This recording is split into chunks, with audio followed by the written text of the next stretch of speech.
Good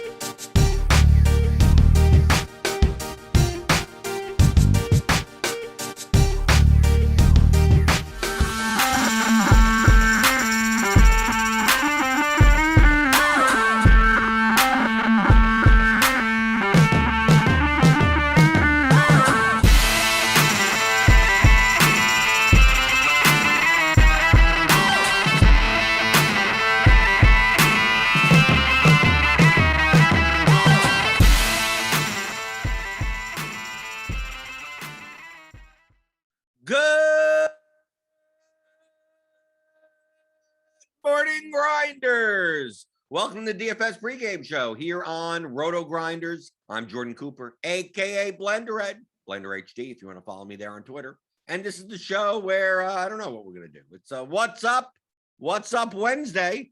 We got some initial projections for NFL Week 4 on Sunday. The ownership is kind of wonky. Like some of these guys have, yeah, Amari Cooper is not going to be 0% on. Well, we'll take a look at this. What else is going on today? I don't know. What's up? What's up with you guys? We'll just say, what's up? What's up to the YouTube chat? I see you guys in there. Josh Grantham, Daniel Hutchings, Jonathan Dow, Sterling Woods, Colin Lawson, Suki Singh, Max Coach, Pug Daddy, Andrew Garcia, Josh Duck, Jerome Lewis, Card Fan, Woo Woo, J Train, who just took down his first GPP. It's a $25 single entry. I saw that. He tweeted me. Congratulations on that. Hog Lawrence is here. Frederick Dude, give me those thumbs up. Give me the thummy thumbs. I'm going to wave my thumb in your face until you give me those thummy thumbs. Hit the subscribe button if you're new here. Hit the notification bell to know when we go live on the channel. But it's what's up? What do you want to talk about? What's up? It's like the middle of the week. It's not much going on. I know there's soccer this afternoon, but I have not looked at the Champions League slate at all. I've been away for 2 days. I mean, I was back yesterday, but yesterday I just pretty much slept through yesterday. I was gone Monday night through Tuesday, whatever. So I don't know what the hell's going on. I didn't play the showdown slate on Monday night.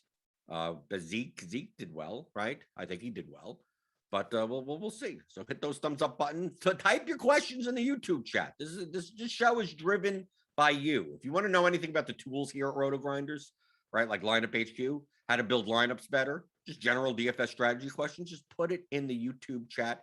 If you want to sign up for RotoGrinders Premium, you get all the tools, right? And these are the tools that I use, right? I use Lineup HQ. This is how I build my lineup. So if you want to learn and you want to, when you use the same things that I use, sign up for RotoGrinders Premium. Click on the link in the description to get $10 off your first month. And Woo Woo J Train says big win thanks to what I've learned here. Right? It's not complicated. It really isn't. People overcomplicate DFS. Once you understand the game that you're playing, it's really not that hard. I mean, it's hard to win, but it's not hard to play well, or at least play competitively, right? MJC say, what's going on, Jordan? Nothing, right? I was away for 2 days, a day and a half, whatever, up in Cincinnati. Watching some wrestling, right? A lot of people are surprised that I was into pro wrestling. Well, I wasn't for like 15 years. Then the COVID hit, right? And then there was nothing else to do. So I got the WWE network and just like, oh, let me see what's happened the past 15 years, right? So watching documentaries or whatever.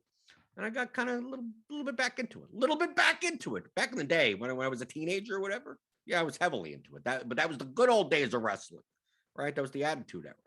That's when Stone Cold and The Rock and all those guys. So yeah, so that was the good time for wrestling. Now it's not that great anymore.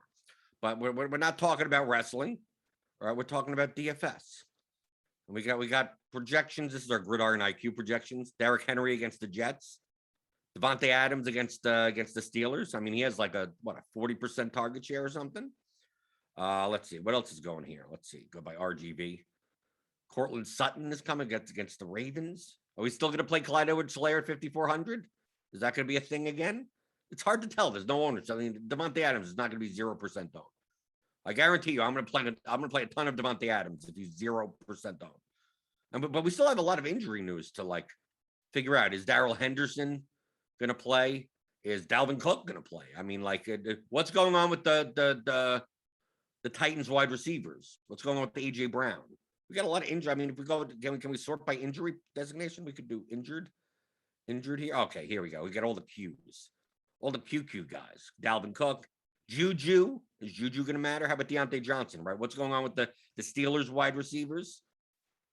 Do we care about Elijah Moore? I don't know. I don't know about that. What's going on with the Jets wide receivers? I don't think that's going to matter. I don't think we're playing any of them anyway.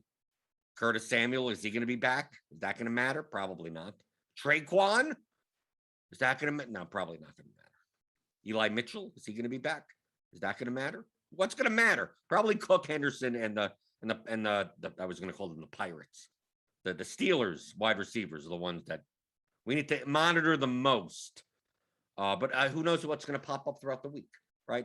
So we're telling here, if we have all these Qs, that means AJ Brown isn't questionable. Is he on their injury report? What's going on? Let's see. Is he even in the projections, right? AJ Brown? Or maybe he's out. Is he out completely? He's not even here. What happened to AJ Brown? I'm not sure. Is he dead? Right? How about with Julio Jones? I've just seen that. I got the RotoGrinders notification.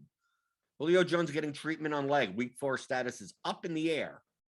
Up in the air. Is AJ Brown out? Is he just not in the projections for some odd reason? AJ? Where's AJ? Am I making up a player? Am I from a different universe where the people are looking at me like, who's AJ Brown? I'm making people up. Maybe he is out. If he's not in the projections at all, I guess we're considering him out. How about Julio Jones? Julio Jones is in. Julio Jones is in without even a tag. Yet we say that it's up in the air. Yet AJ Brown just doesn't exist anymore. We just removed him from the universe. I have no idea. This is why I don't look at stuff this early. Right? Who knows what the hell's going on? Wait till Friday. And even then, you're kind of like, let's see what happens on Saturday. And then you start making your lineups. Frederick Dute. Do we full fade the Chicago offense until I figure out their situation? No, don't think in terms like that. You're trying to predict outcomes. There's going to be a price and a probability that they're playable, right? And we take a look here. We take a look at like Darnell Mooney. At 3,900, he still projects to be plus RGV play. He's still good. 3,900. Do you play Fields? What's Fields' price? They're playing Detroit, right? 5,200. 18.95 projection right now in Gridiron IQ. No, the Bears are actually more playable this week. They're favored in the game, and they have a 22.5 implied total. Last week, they were 19.5 implied total as an underdog. It all depends on price and probability. It has nothing to do with, they look bad. What happens if Justin Fields, all these guys are minimum price? And why not? David Montgomery was 3,000. You'd play him. So it's not a matter of they didn't look good. What's their price and what's their probability? That's it. And there are some teams, we have the Chiefs a lot of times. Their probability's high, but they're also very expensive. So do you play them or you don't play them? And then you have, we had that situation with the Cowboys-Chargers game. Sure, that didn't work out. Or even with the Rams and Bucks last week, where the guys are obviously underpriced for their probability. Last week, if Cooper Kupp was 9,100 or something, he wouldn't have been owned. But at 6,800, he was. So we have to view that here. How much is Allen Robinson on DraftKings? 5,800. So that's much more playable than 6,200 at least last week. No, I think the Bears are in play. Would I stack them? Probably not, because this game total is real low. But individual pieces, I think that they're much more they're much more playable this week than they were last week. Regardless of, I'm not thinking about, they look bad last week. I don't care. I don't care. Well, the Chiefs are 1-2. Well, who cares? Well, no one seems to care about that, right? That people still play Mahomes and Hill and Kelsey. So don't think in terms of what you saw on the field. We have to wait. By the time we wait to see them be good, they'll be priced up and be more owned. So that's the worst thing to do. So people are going to be completely off. If Allen Robinson is going to come in at 1.2% owned, Darnell Mooney's going to come in at 3% owned, why not take a shot? Before they actually look halfway decent. And then the price comes up another 500 in each, and then they end up being 10 to 15% owned. That's the time to not play them, because now they're over-owned for their probability. So that's all you're thinking about. It's a market. Think about it just like market dynamics. You're not trying to predict what's going to happen. Just you're coming up with probabilities of these outcomes happening and whether or not the market is over or under them. Buzzer beater 37. Looking for ways to get Kelsey in this week. Hopefully, some value wide receivers come up later this week. Yeah, tight end is garbage. Kittle, I think Kittle is more likely. You're more likely to play Kittle on DraftKings. Probably Kelsey on FanDuel. Kelsey's 8,100 on DraftKings, but still, you feel like in this day and age, like you don't feel good with any tight end other than really other than Kelsey. Even Kittle sometimes disappears, and Andrews disappears at times. And then the rest of the tight end pool is awful. Right? You feel like I just want to get up to Kelsey, and I don't have to worry about tight end. Worry about tight end getting 3 points or something. No, I get it. But I think with Kittle being 2,200 cheaper against Seattle, I think I think he's going to be popular. I think he'll be more owned than Kelsey on DraftKings. On FanDuel, the difference isn't as dramatic, and the pricing is softer across the board, so you could pay for Kelsey.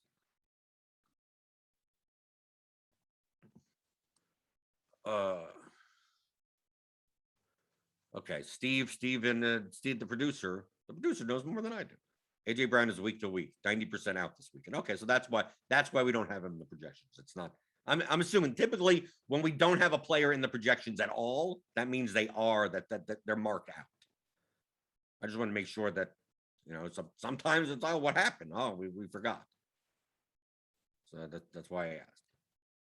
So who's going to be catching passes for the Titans now? If Julio is out, is it Chester Rogers time? What's going on with the Titans? Let's take a look at the Titans wide receivers. What do they project? Like Julio actually projects fairly well for 6,500. Right, and then we get Chester Rogers and Westbrook Ilkine, right? Batson's there. Who's McMath? Racy McMath? That's a made-up name. That seems like a name like a 7-year-old would come up with. Racy McMath? Racy McMath, it has to be, right? You're in your second grade class, right? You're in first or second grade. And they're trying to teach you addition and subtraction, right? They're trying to teach you, the little flashcards. To teach you multiplicate 2 times 2 and 3 plus 3 and all that stuff, and they do it based on like a NASCAR type of theme, like they're car racers, right? It's like, oh, can you get to the dividend? Can you get to the product? 2 times 2 times 3 times whatever, and the character because it's like NASCAR themed is Racy McMath. Right. He's teaching you addition and subtraction and multiplication, all the tables, right? Can you get to the end with Racy McMath? He's not a real person. That ain't a real person. Yeah, but if it's the Titans versus the Jets. The Jets are awful. If Julio Jones is out, why aren't we playing Chester Rogers? Why aren't we playing? We're going to get a 3K wide receiver.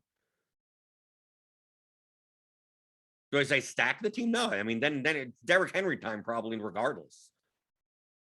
But this team's going to be really cheap. The Tennessee has a 26.75 implied team total on the road, nonetheless.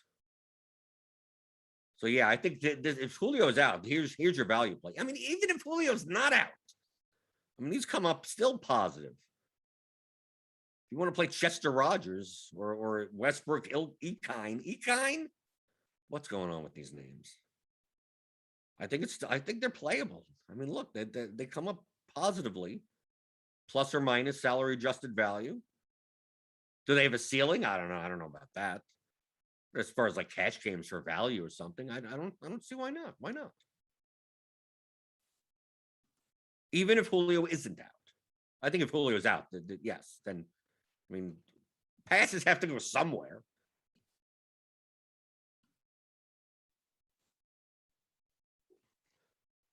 Card fan, I'm sure no one will play Henry versus the Jets. I'm assuming that's sarcastic.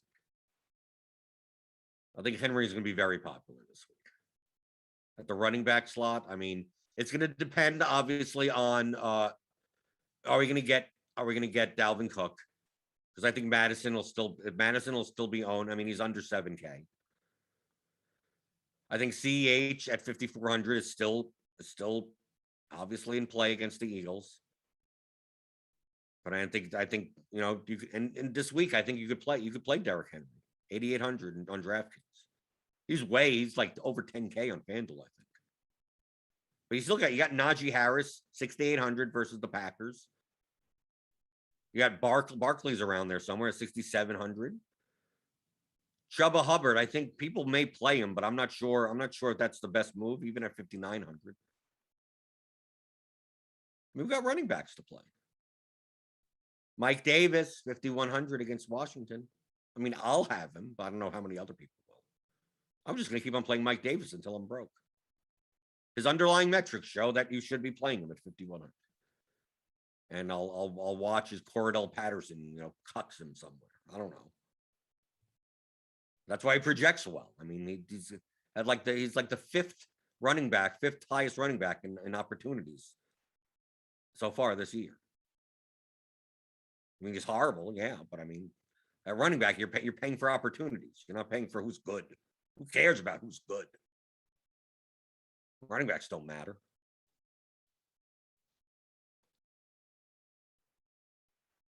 Hog Lawrence. It may just be my misperception, but it seems odd San Francisco is favored over Seattle by 3.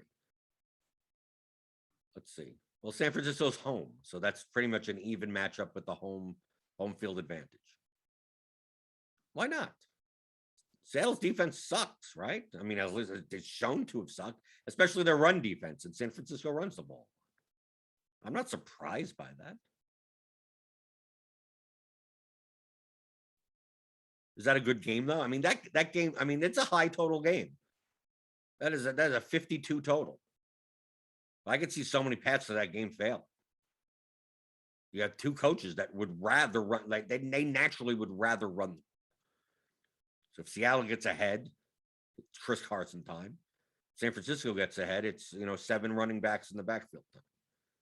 Kyle Juszczyk running the ball. I don't know. We'll see. This Rams Cardinals. Look at that total. 54.5. Like that's going to be a popular game. And I haven't even looked at the totals yet. I'm looking at the totals now, right? KC Philadelphia. Yeah, that's 54.5. I like this Carolina Dallas game. That's a 50 total. Cleveland Minnesota is 52. Right? We got some big total games. That's why I'm going to stack the Bears and the Lions game with the 41 total. Like you don't do that anymore. Like vomit stacks don't work in NFL anymore. I mean, they can. Less likely than 2 or 3 years ago. I used to be the king of the vomit stacks. But that was before that. Back then, we'd have one game with a 52 total. And then we have like maybe 3 or 4 with like 47 to 49 totals. And then you'd stack the cheap team, the 44 total game. And you hope that the 152 total like didn't get there. And then all you needed was, the difference between that and the other like 47 to 49 totals wasn't all that drastic. That it can't, that lower total game couldn't beat it out. You're playing a 41 total game when there's 5 games that are over 50. And one of them is gonna get there. Something's gonna get there. That's why you just I'll just get exposure to all the high total games and then just fill up the lineup for the rest of the way.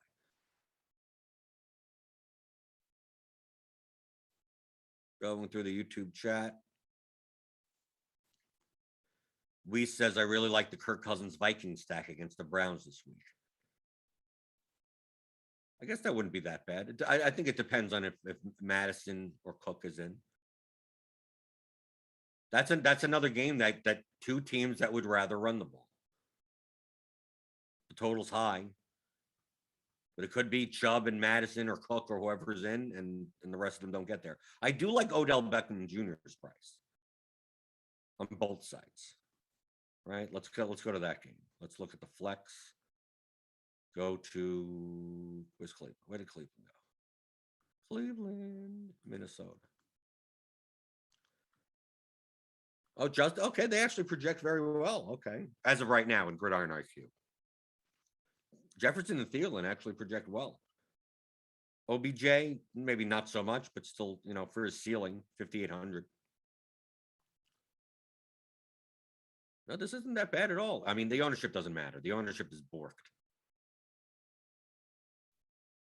But yeah, I could see playing. I think you'd play Conklin in the stack instead of the double wide receiver, unless you're playing in very short, small field contests. But I can see playing Cousins, Jefferson, Conklin, Beckham, OBJ. I can see that. Maybe KJ Osborne comes back to life. You never know. No, this isn't that bad. Isn't as bad as I thought it was going to be. No, this is fine. This is doable. I'm not a fan of playing Nick Chubb. I rarely ever play him. But he's 7K. A lot of times he's over 8K. You got Kareem Hunt at 6K. It's just who knows what's going to happen with the running backs. There's too many running backs in that range that I'm going to have to pick which one's going to do well. No, that game isn't as bad as I thought it was. But still, you're dealing with two teams that, if the Vikings get ahead, you may see a lot more running. And if the Browns get ahead, you'll see Chubb and Hunt run the ball a lot. So they're paths for it to fail.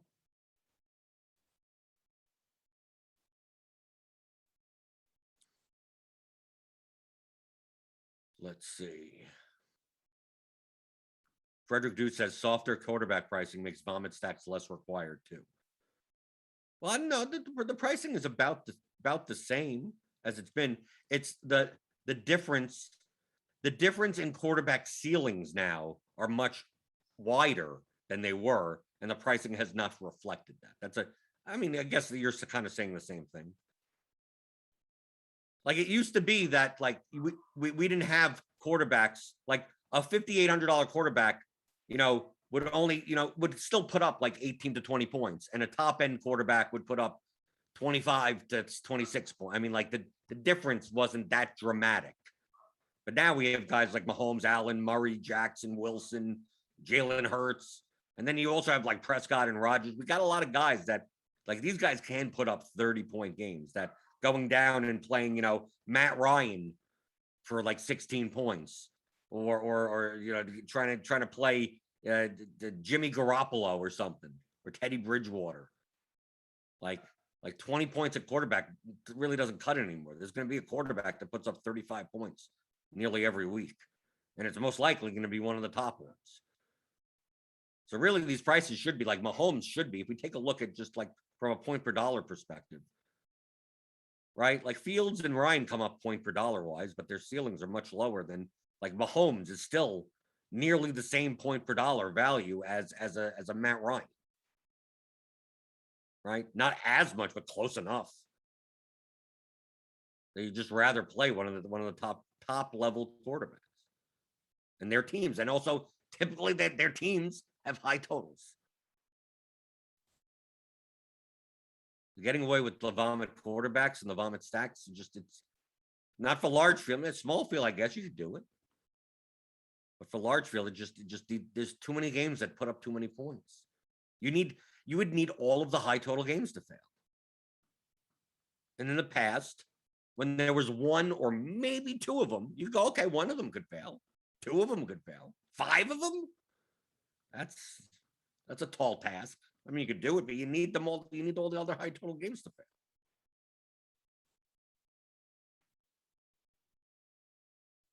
Buzzer beater 37. Josh Allen is going to be super popular. No, he's not.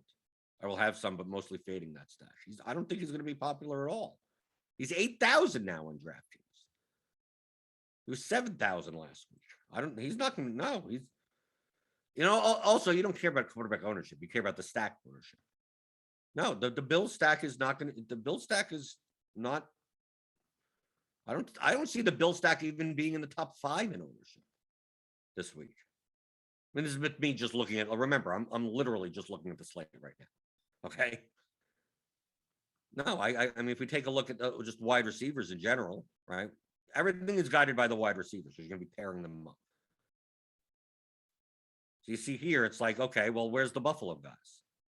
When I'm sorting by salary adjusted value, where I know Russell Wilson will be more popular. Matt Stafford will be more popular. Hell, Kirk Cousins may be more popular, right? I take a look here, and so they priced up some of these. Like Beasley and Sanders are now a little bit more expensive, right? Beasley's like 5,400, right? Beasley's 5,400. Sanders is 4,900. Diggs is still expensive, like he normally is, right? 7,600, and Allen's 8,000.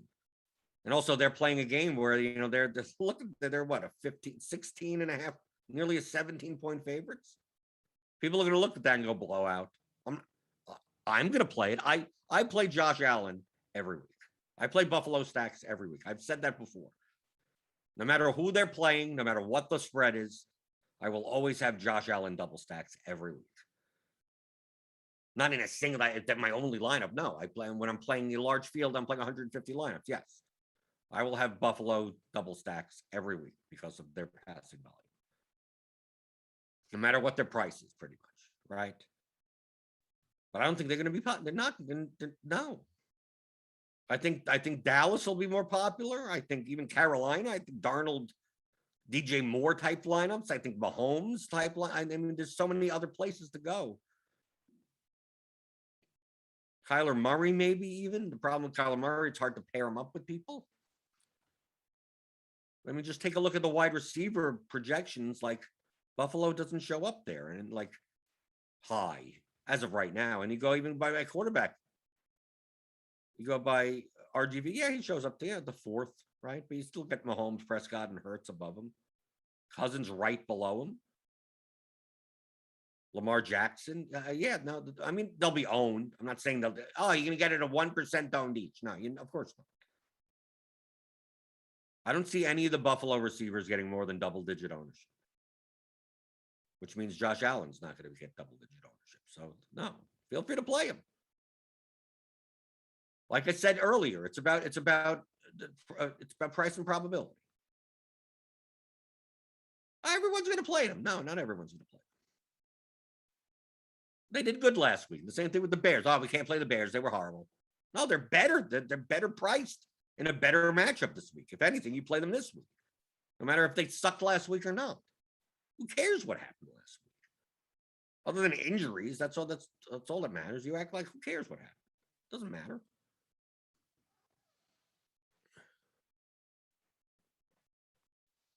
Nate Brancher, I saw Squirrel Patrol talking last week about comparing the Vegas odds for the highest team score each week versus the projected ownership. Is that something you do in your process? Well, it's already in there. It's already in the totals. Most likely, when you're looking at the sports book that says who's the team that's going to score the most points, it's going to be the team with the highest implied team total.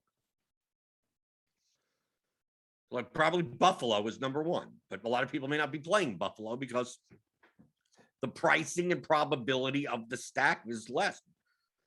Oh, let's say Buffalo was the top and Josh Allen was 17,000. Stephon Diggs was 12,000. I mean, like, you'd still never play. So it has nothing to do with like who's the most likely to score the most points. Well, it's in relation to their salaries and then in relation to the ownership. So that in and of itself doesn't do anything. It's just he's showing more of the fact of like, oh, a lot of people are playing this game, but actually this is the team that is more likely to score the most points. It's just that they're not as attractive from a median perspective in DFS. Daniel, do you MME on FanDuel as well? Not typically. I mean, I will MME on one site or the other. Doing them both is tough. But I mean, I have. Outside of PPR difference, is there anything that makes you alter your process from DK? Yeah, on FanDuel, you don't have to. Correlation is a little bit less important because of a half-point PPR and no bonuses. And the fact that the pricing is softer. So when you plug in that second you're double stacking someone, like that second person, you may be giving up 3 points in projection. That's the same ownership just to get the correlation in. And at that point, the correlation probably isn't worth it. That's primarily due to FanDuel's pricing. Right. And also the lack of a bonus. So like 300 yards plus a 100-yard receiver. Like, yeah, you get 6 points for that on DraftKings. You get nothing on FanDuel. So correlation is a little less important. But you're still stacking, right? I'm more likely on FanDuel to do a quarterback with their wide receiver and then an opposing wide receiver, like what we call a skinny stack. Less likely to double stack. Doesn't mean you can't.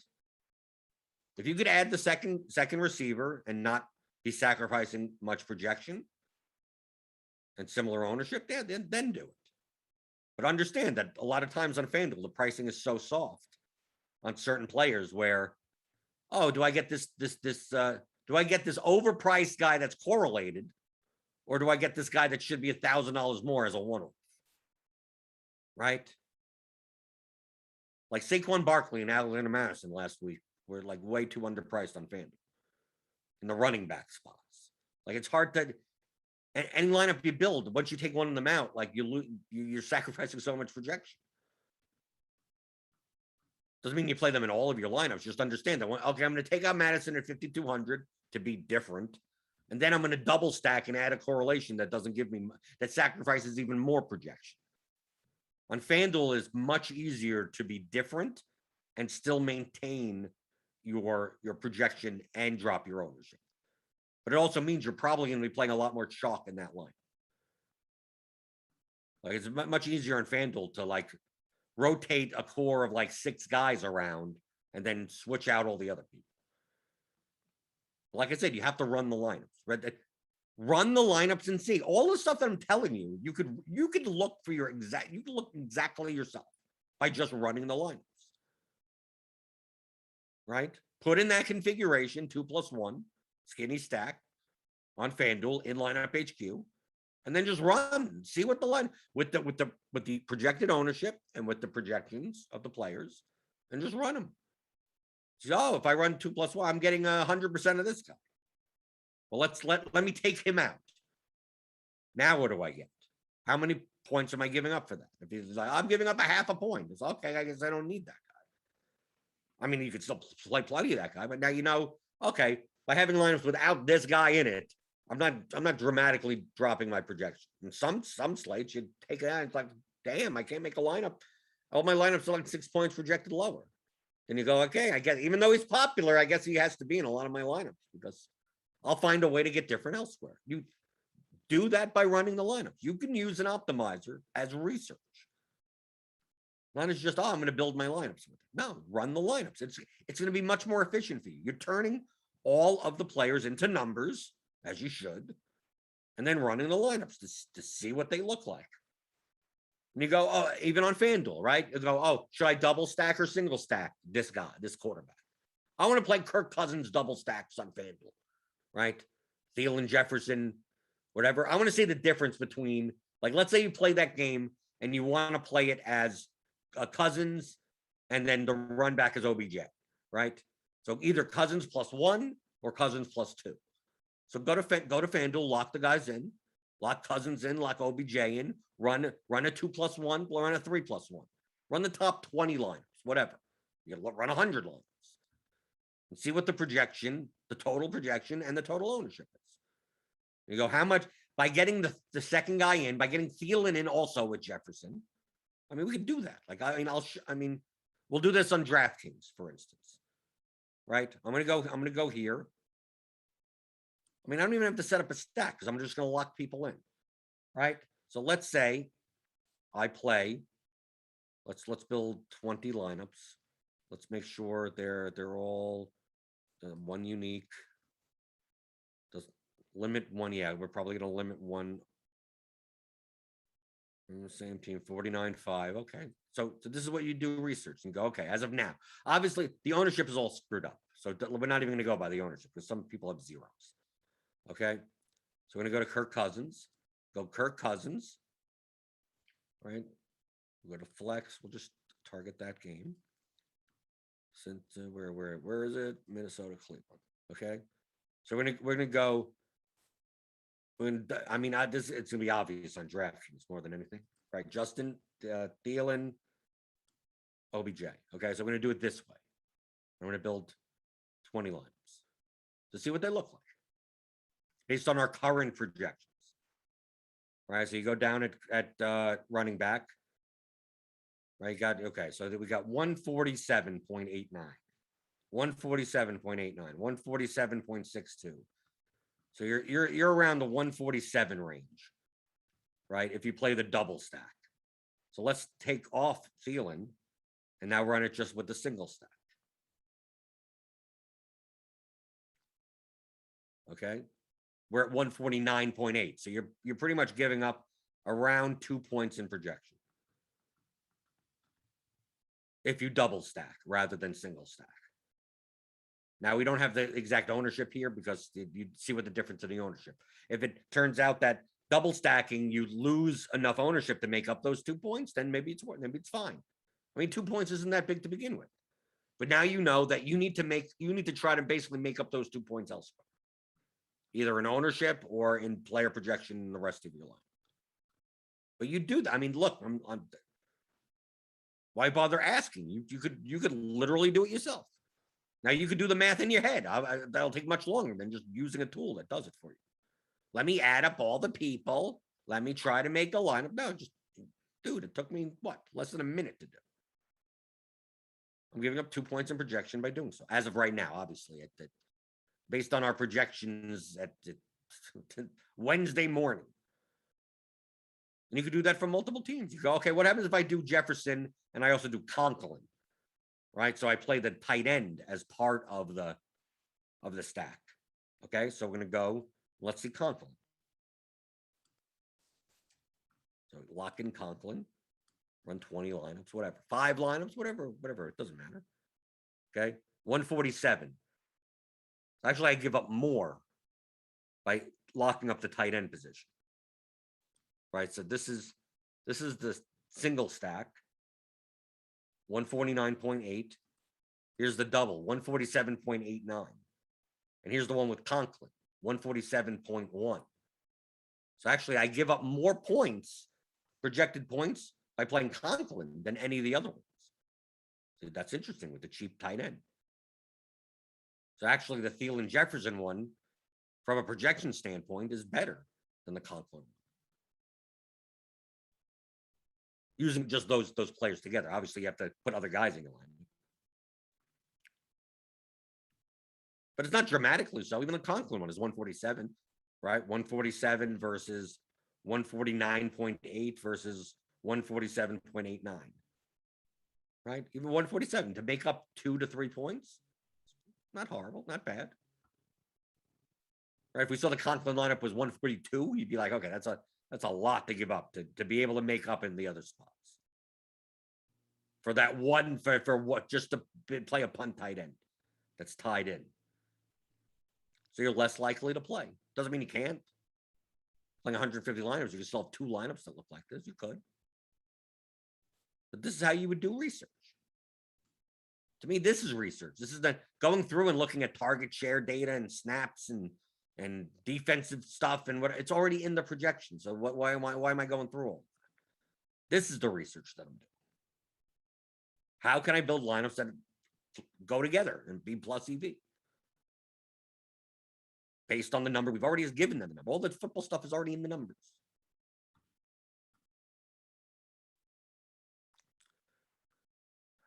Let's see. Adrian Barco, would Jared Goff be a good pickup? Pickup? Where are you picking him up? Are you picking him up from the airport? You better, if he's expecting you at the airport, you probably should pick him up. You should bounce back with the Bears. I don't know what's going to happen in the games. That's not the game that I'm playing. DFS has nothing to do with what's going to happen in the games. I have no idea. But if he thinks that you're picking him up at the airport, I would go pick him. Jason Mitchell said playing a naked stack field, playing naked fields still could have worked last week, especially on FanDuel. They had Mike Williams at 6K and Jamar Chase at a cheap price. Yeah, sure. But that's primarily because of pricing on the other players, not because of Justin Fields. Card Fan says, listen to NFL content this year is so much different for me when trying to evaluate everything with a lineups, not players viewpoint. I still enjoy listening, but I'm no longer trying to get plays out of it. Right. And then you listen to content and you wonder, like 95% of it is like, why are you wasting your time talking about this? Right. Card Fan gets it. Once you get it, once it clicks, you see it like, wow, most of this is worthless, right? Most of this is a waste of time. Most of this is just basically describing the projections, right? A lot of it is just, oh, we have these are the players that are projecting well, and here's the reason why, right? So you listen to the content, you read the articles, you go, oh, these 10 guys are good, and then you go to the projections, and oh, those are also the 10 best projected players. So like my attitude is, if you want to save the time, just go directly to the projections, right? Right. I can just go on Saturday and go, what do they look like? Okay, what are the best projected players? It's all the guys that people are talking about. Oh, it's not a coincidence, right? Jared Rudeminer wants to know about MLB. Man, MLB still going on? Baseball still going on? I don't know. I haven't played baseball. MLB DFS in three and a half weeks? I have no idea. Was it a mistake for playing Brady Singer? Probably. I don't know. Did he project well? I mean, what does the lineup look like? I have no idea. I have no idea what was going on yesterday. Injustice 360. You said something like you don't like to stack 2 7K wide receivers on the same team, like Metcalf and Lockett. Does the same apply to wide receiver and tight end, Hill and Kelsey? Yeah. It's more the fact of in large field GPPs. We're talking, this is for large field GPPs. Like you pretty much need a ceiling. You're aiming for a ceiling out of all of your plays. So the higher the price is, the more points they need for that price point at a ceiling, right? If you have a $3,500 wide receiver that gets 22 points, that's beautiful. I could win with that. 22 points out of Kelsey or Hill.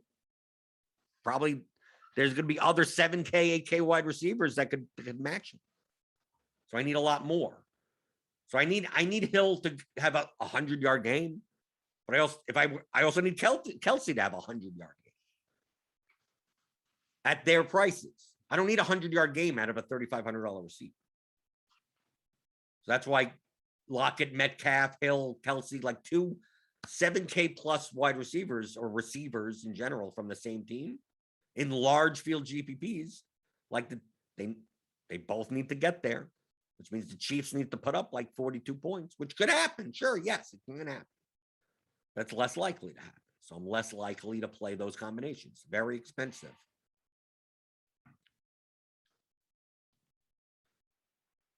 Blender, do you pay attention to ceiling projection as well as optimizing for tournaments? It doesn't matter. Compare the numbers with the ceiling. You're just comparing lineups to one another. Whatever number you use, it doesn't matter. Who cares? Like I said before, Ron, you're overcomplicating it. Once you understand how to play DFS, you'll realize that it's 10 to 50 times simpler than you think it is. I mean, so like most of the questions so far in this chat, everyone is overcomplicating it, like highly overcomplicated. I could literally, okay, just to tell you, I could not take a look at anything that's what's going on this week in NFL. Nothing, zero. I have no clue what's going on in NFL, and show up on Sunday morning at 11:30 and build better lineups than you probably, knowing nothing what's going on. In fact, I could probably someone that knows nothing about football at all, never seen the game played, literally has never seen the game played, doesn't know what even the field looks like, doesn't know the positions, doesn't know any of that, literally knows nothing. How the scoring works, nothing. What's a receiver? What's a catch? Never heard of it. I could teach them without ever showing them a football game in about 15 minutes, and they'll build better lineups than you do. Okay?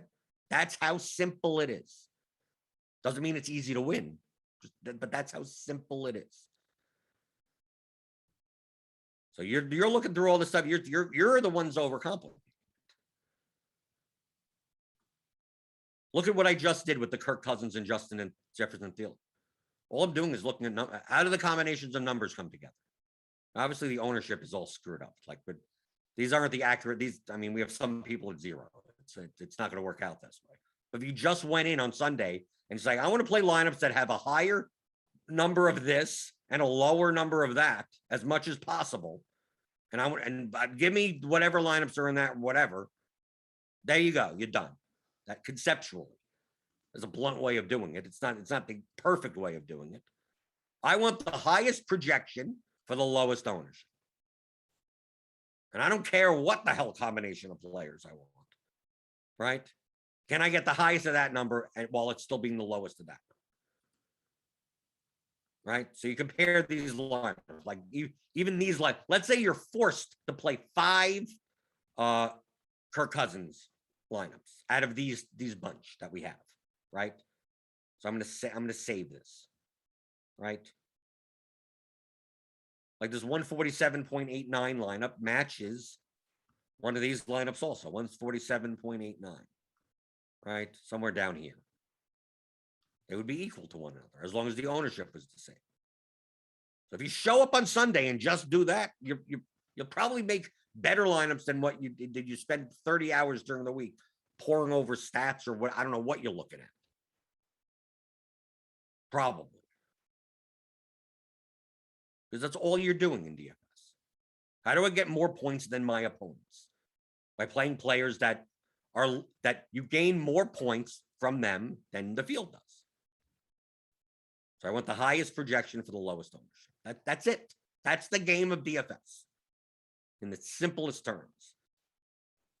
So it said, oh, is Jared Goff going to have a bounce back week? Well, we have what Jared Goff. I'm going to go to Jared Goff. Okay. This is what I know about Jared Goff. Okay. Where is it? Can we get to it?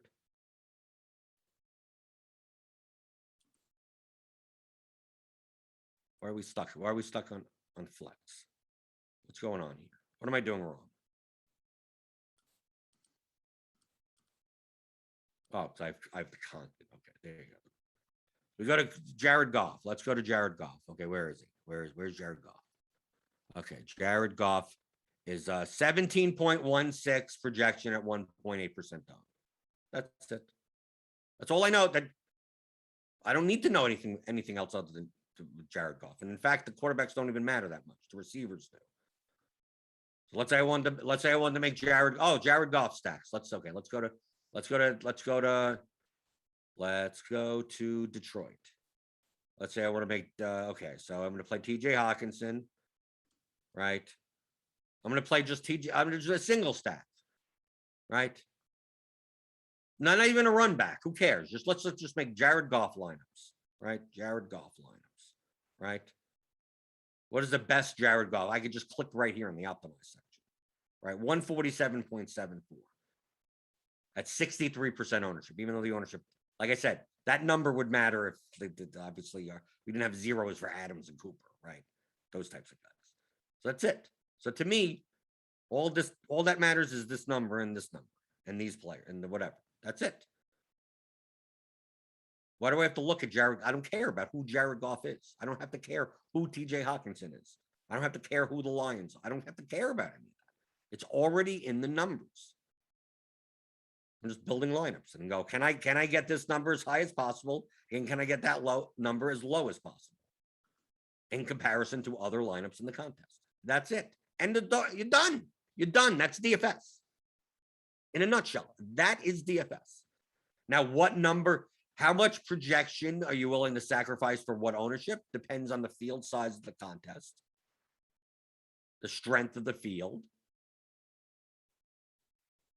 You're playing a small field contest, you probably don't want to give up 20 points of projection for the sake of, not that much ownership. No, you're probably not. Large field, you're willing to sacrifice more median and get lower ownership. But that's it. This is DFS. If that's all you did, you'd probably be profitable. right? You wouldn't have to, do I double stack? Do I single? Whatever shows up, right? Whatever shows up. What? Do these stacks work better than these other stacks? Okay, well, then give me 10 of those. Right? Whatever. Do I want to play? Then once you get past that point, then it's just a matter of how much risk tolerance. What level of risk do you have on certain players? Do I want Mike Davis in 100% of my line? I mean, you could, according to the numbers, that's what you should be. Those are the best lineups you could be playing.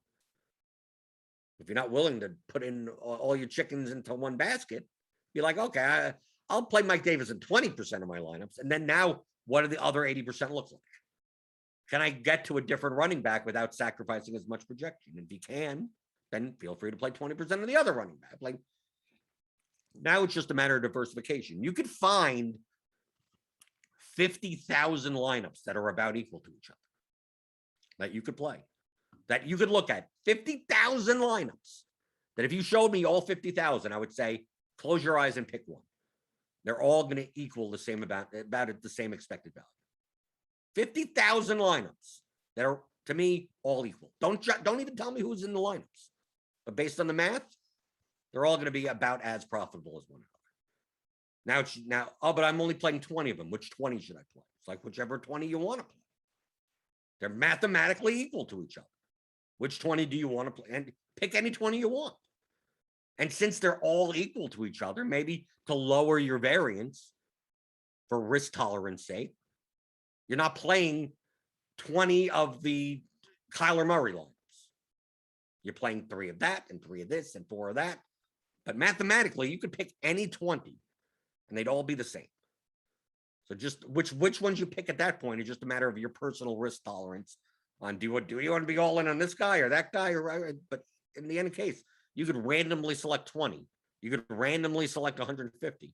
And if this slate played out 1,000 times, 10,000 times, if you did that for the course of your DFS career, you'd make about the same amount of money, no matter what you did. Just depends on if it's going to be bigger swings or slower swings. That's really the only difference. That's what DFS is. So you're just trying to play plus EV lineups. That's it. This isn't complicated. Andrew Garcia, do you ever change projections of players to have more ownership instead of adjusting min-max? Some you can. Right? Once you've decided on the types of lineups you want, the projections really don't mean anything anymore. Then you're just utilizing lineup HQ as just a tool to get the lineups you want to have. So yeah, you can. Michael Guess, have you game stacked 3 or 4 players before without the quarterback if you have the option to get a mobile quarterback in the same range? I'm likely not doing that. But if you ran the lineups and you found lineups that had the proper projection and ownership and you could do that, then do it. Depends on the lineup. Pierre Doda, how much time do you spend, if at all, using player groups? I typically set up, depending on the slate, maybe 15 to 20 player groups. A lot of times it's to force in certain players. If I'm setting up skinny stacks with like Josh Allen, I don't want Josh Allen plus Dawson Knox. That's it. Right? Kirk Cousins plus Tyler Conklin, and that's it. I'm setting up the player group. So it's like, if Kirk Cousins is in the lineup, at least one of Thielen or Jefferson, right? If Russell Wilson is in the lineup, at least one of Metcalf or Locke, right? You set up those type of groups. So you don't end up with a Russell Wilson, Gerald Everett only type of line, which, I mean, you can't, if you run the lineups, maybe there are ones that look good like that, but a lot of times they aren't. So those are the types of groups that I'm making.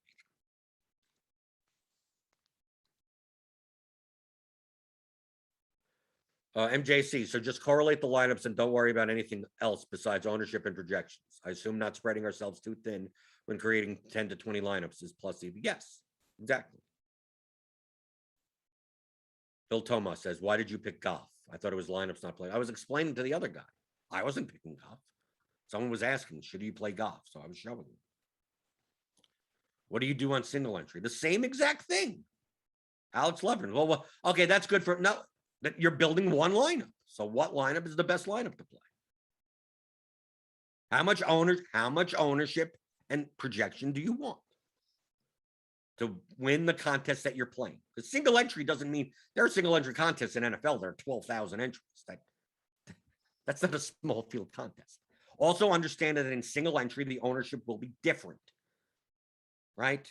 Someone is 22% owned in the millie. They may be 28% owned in single entry, right? So you have to take that into account. But you're doing the same exact, nothing changes, okay? Nothing changes. The sport doesn't even matter. Nothing changes. Well, what happens if I'm doing 3-max? Well, then you're selecting 3 lines.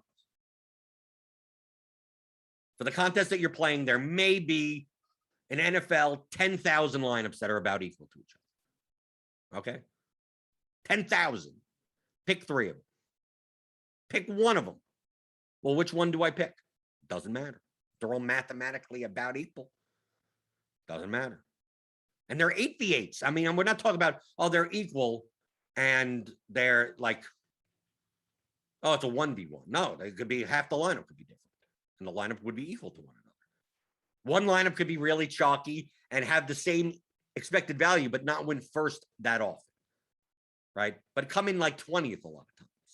There may be a lineup that barely ever cashes, but when it wins, it wins like top 5 all the time. So like the EV of those lineups would be about the same, possibly. One would be a very high standard deviation. The other one wouldn't. But the expected value of the lineup would be about the same. I say about because nothing's equal, but it's so marginal that you essentially call it equal. So you'd be doing the same exact thing, just for single entry, select one lineup. There you go. That's what I do. Right? For my single entry 3-max stuff, I go through. It's like, okay, strategically, what do I want to do? It's like, okay. I go, oh, maybe I want to play Kirk. Like maybe I want, out of the 50,000 lineups I can play, I want a Kirk Cousins double stack with Odell Beckham Jr. And so let me take a look at 20 lineups that look like that. What are the projections? What's the ownership? I look at the first one. I go, that's still a little too chalky. Maybe I take out one guy and I go, let me run that. And I find I find 5 to 10 candidate lineups that have a certain projection and a certain ownership. And then I go and I look, okay, well, I'm also playing another stack. And then I'm trying to get a little bit more diverse. So let's say I'm playing 5 total lineups and it's all 5 different stacks, right? Kirk Cousins, Kyler Murray, Josh Allen, whatever it is. Maybe I don't want to play the same running back in all 5 lineups. So that's why I get 5 or 10 candidate lineups for each of those stacks. And then go, well, if I'm going to play Mike Davis in this lineup, I'm not going to play him for this stack. Right? You could play in all 5 lineups if you want, but do I put all my eggs in one Mike Davis back? Just probably not. I have Barkley in this lineup, but I have in no other lineup. Okay, well then, okay, I have it in there. If I have 5 to 10 candidate lineups for 5 different stacks, we're talking about 25 to 50 lineups that I'm essentially saying are equal to one another. So if I wanted to close my eyes and select 5 of them, that would still be fine. But at that point now, I'm just a matter of what's my diversification. Which 5 I pick is inconsequential mathematically. Just what's my risk tolerance on certain people. That's it. And that's a personal decision. There's no quick answer to that. Right? Should I have more of this guy or more of that guy? You've already said that these lineups are all equal to each other. So at that point, it doesn't matter. It doesn't matter. Your results over the course of a long period of time isn't going to matter. But in a short period of time, it could. So instead of going all in on one guy, maybe you don't want to do that. That's it. That's DFS. I've explained DFS. That is all it is. If you want to learn more of thinking like this is you think like a professional DFS player. You're going to theoryofdfs.com, right? How to think like a professional DFS player. It's 15 hours long. It's me in your pocket. You can listen to it multiple times. Game objectives, player selection, expected value, leverage, correlation, construction, risk management, exploits, psychology, plenty of miscellaneous stuff, an introduction, everything. Plenty of testimonials. If you're not viewing DFS, this is how top players view DFS. This is how it's played. It's not a coincidence that most, if not all, of the top DFS players, especially in GPPs, have backgrounds in applied mathematics and finance, computer programming. These aren't people out there sitting on their couch. Oh, they've been watching football for 20 years. No. And a lot of them don't even watch the games at all. Like literally don't watch anything. Just don't watch film. No, nothing. How do you play? How do they win? Well, I'm explaining it to you. They build models. They build processes and algorithms in order to do that. You can do it manually. I'm teaching you the manual way to do it. Right? They'd be directionally as accurate. Right? We have like Nerdy Tenor in our chat, Daniel Hutchins. He's doing the automated method. Right? Built something that does it for him like that. And he may not even understand why certain lineups come together the way they are, but according to the math, that's what it should be. And I'm kind of explaining like how do you get to that same point? I think he'll get to that point more efficiently and more consistently. But I'll get to that point enough of the time, close enough of the time that I'll do it my way. It's the same conceptually, you're doing the same thing. Just I'm not programming the computer to do it for me. But I'm still using tools to go like, what do the lineups look like? Compare them to one another, and then run them. And just run a line, just run them. Give me 150. Run them. There you go. And I could do that entire process. And I mean, without diversification, I could do that process in like 5 minutes. The rest of the time when I'm building a 150 set or anything is all diversification concerns. Has nothing to do with like what are the best lineups. I already see I can build 10,000 best lineups. It's a matter of what 150 of them am I going to play. That's the thing. I think Nerdy Tenor does it by just randomly, just like randomly, just give it to me, right? Something like that, right? Probably have some type of diversification thing at all, so you're not getting 100% of the same stack.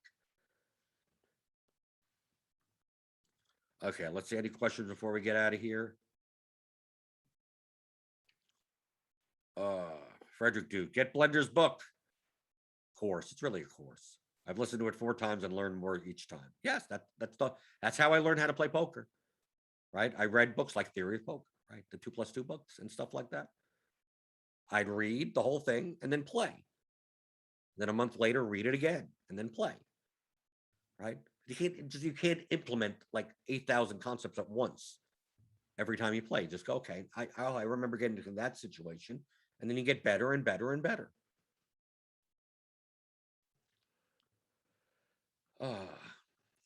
Daniel says his NFL models are not that great yet, but he's working on it. Good enough to beat Showdown. Daniel, aren't you? I thought you use just. I thought you don't do your own projections. I thought you just use the blitz or something, or just they talk about the simulation methodology. So I know in baseball you just use the bat. Usually, so you're not even building your own projections. That's what I thought at least. But good enough to beat Showdown though. Yeah, Showdown, NFL Showdown is I would consider NFL Showdown to be a print fest if you're able to survive the print, to be able to print, right? That's the best way to put it. Like you could like the EV of your lineups in Showdown are massive. It's just a matter of when will you realize that EV? Because you need to essentially win first place. It's a winner take all type of contest. So you could have 150 lineups and 100 like these. The EV of these lineups are ridiculous. But only but you only realize it when you win first place. So you need to just keep on playing them and wait till you win first place. And hopefully you don't go broke by them. That's why having good sound bankroll management allows you to do. Okie doke. So give me some thumbs up on your way out the door. I'll shake my thumb at you. Thummy thumbs, thummy thumbs, thummy thumbs. Subscribe to the channel if you're new here. Hit the notification bell to know when we go live. We got Swolecast. The Swolecast coming up later. The OGs sports betting show. We got the DFS Pick 6. Dean and the what PFF people? Is it PFF? Who does the Pick 6? I don't know. The Daigle. Who comes? I don't know. I don't know who it is. I know the people. I don't who's the sponsor. What's the thing? I don't know. The Pick 6. It's the Pick 6 show. That's later tonight. We got MLB. Obviously, MLB still going on. Grinders Live. Crunch time for premium members. And if you want to get RotoGrinders Premium, obviously click on the link in the description to get $10 off your first month. Tomorrow we'll continue these discussions. Maybe talk a little bit about Showdown and answer your DFS strategy questions as I always do, Monday through Friday, 11 o'clock Eastern on the DFS pregame show on RotoGrinders.com.